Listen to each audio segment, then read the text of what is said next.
In this video, I'm going to look at vectorizing complicated images off the internet, and in particular, I'm going to look at images that contain watermarks. So, to explain what I'm thinking about here, I'm going to bring across a window here. To see in this Chrome session, I've done a search for London skyline, and I could pick up an image like this here, and I'm not going to touch this one. Okay, this is like way too complicated for me to start to approach for a video like this. If you wanted to do this, you could capture it, you could use Photoshop or Paint.net or whatever to try and cut out the background here and then kind of wash over everything else, but for this, that's too much. Instead, I'm going to go with a silhouette design, and I've got a silhouette down here which actually looks really nice. And what I like about this for the video as well is that we've got this little clip art watermark. So this is the model I'm going to use. Before I put this into 2D design to do the vectorization for laser cutting, what I'm going to do here is put it through Paint.net and do some cleaning up. So here we go. Let's copy that image. Let's now come to Paint.net and let's go edit and let's paste this into a new image. Okay, so there's our product. So what am I going to do with this? Well, first of all, I want to just kind of tidy up the image in terms of its physical dimensions, and I can see that there's a lot of wasted space at the top here. So I think what I'm going to do is just get the rectangular selection tool. I'm going to start selecting outside the frame here, all the way across outside on the x-axis, but pull it up on the y-axis here so it just kind of captures within Big Ben's tower. Then if I zoom in, yeah, I can see there that that's definitely capturing what I want. Okay, image, crop to selection. So that's streamlined things a little bit already. Now I'm going to use the magic wand tool. Let's select the background here. What I'm wanting to do here is make sure I've selected the watermark, but I've not captured the grey and the black of the buildings, and then I'm going to invert the effect. Now I also want to remove as well the watermark down here. So let's come to Global Select, and now I've got to zoom in and do some pixel peaking, because I can see with the anti-aliasing in here, particularly around the clock of Big Ben, it's not quite picking out here all of the details that I wanted to have, and what's happening down here as well, some parts of Tower Bridge. So maybe what I need to do here is just control my tolerance levels. Now I think I'm going to pull that back a little bit there, so I keep those windows as grayscale in Tower Bridge. That's looking quite nice. Or do I pull it out and kind of remove all those? I don't know here. What am I going to do here? Let's pull it out to that point there. Although you can see some parts, is this St. Paul's here, starting to be lost. Now I've got to pull it back again. This is going to prove to be quite difficult, I can tell.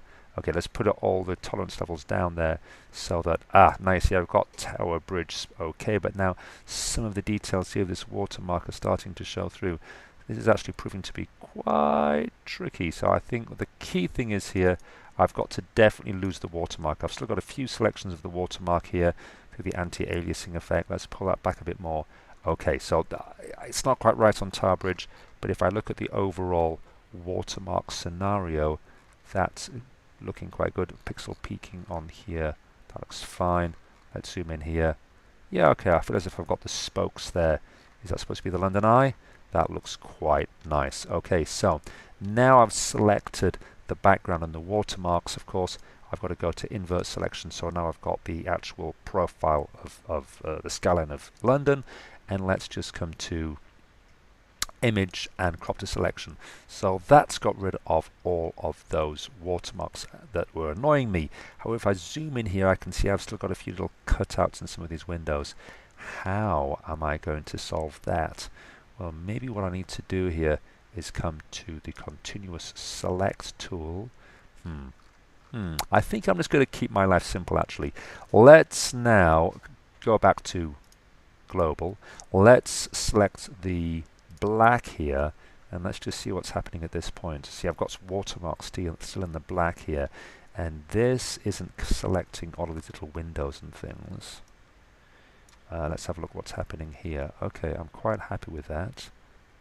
I'm quite happy with the London Eye. Okay, so with all the black selected there, what I now want to do is just make sure that that is a really clean black. I don't want to lose the watermarks and just have a nice sharp edge. So let's now, therefore, with that selected, it's masked off. I'm going to come to the brush tool here, black brush tool, really big brush, and now I'm simply going to kind of brush over this. So if I do Let's see the watermark at the bottom there. Let's zoom in on this, and you'll see how that brush cleans up over the watermark and removes that watermark. That looks lovely. So, brush everywhere, nice broad brush strokes. Okay, and that's cleaned up all that black edge. Okay, let's zoom out again here. Now let's come back to the Magic Wand tool, and let's see what I can do about this grey. So I've got nice slabs of grey here in, is that the gherkin? I think it is, that's what it's called, yeah? Let's select that, and again I've got global fill still selected here, so now let's have a see. Has it got all these little grey areas in the windows? This is proving to be quite successful. I'm liking this a lot. Hasn't quite got all the grey there, so let's just pull up the tolerance levels there, and you can see it's just starting to eat into the black now, so maybe not. Maybe I'm just going to live with that. Maybe that's the way to do it. Maybe just live with that there. Okay. Is that looking good? We've got all sorts of outlines around the edge here.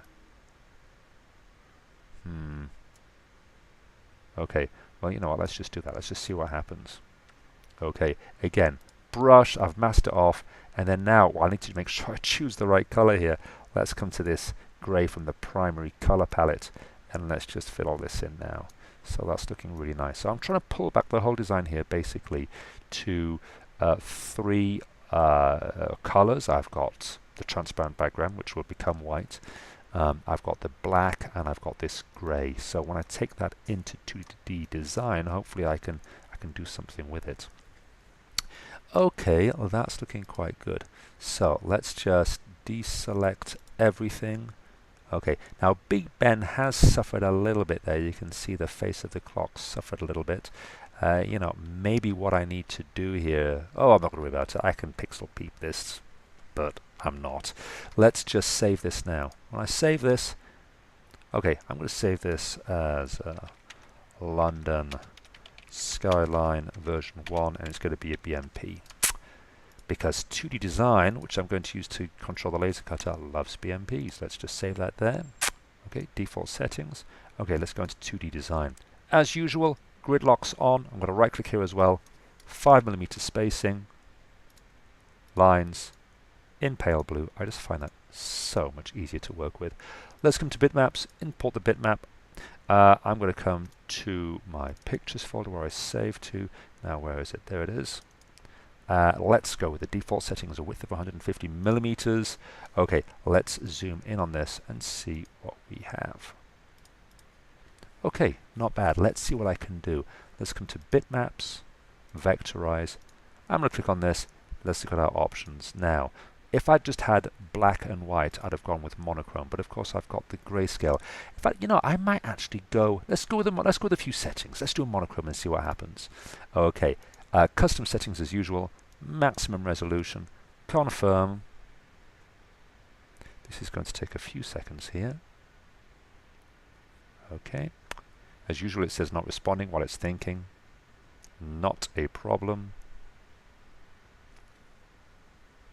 Okay, so that's the vectorized result with just the monochrome setting. Let's just come to fill here.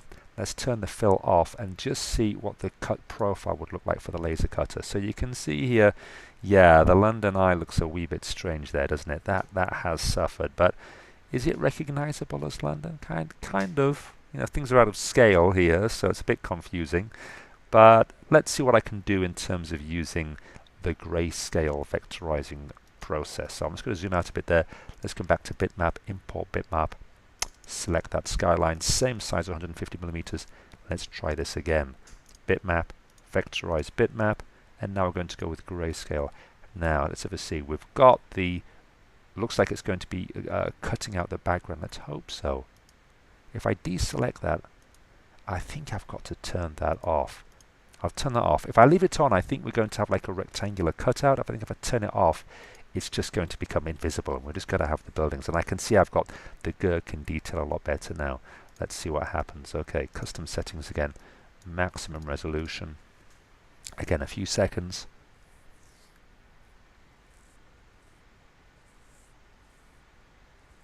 It's still thinking. Maybe it's taking a bit longer because it's got the grayscale, it's got the grey as well as the black profiles. Maybe that's why.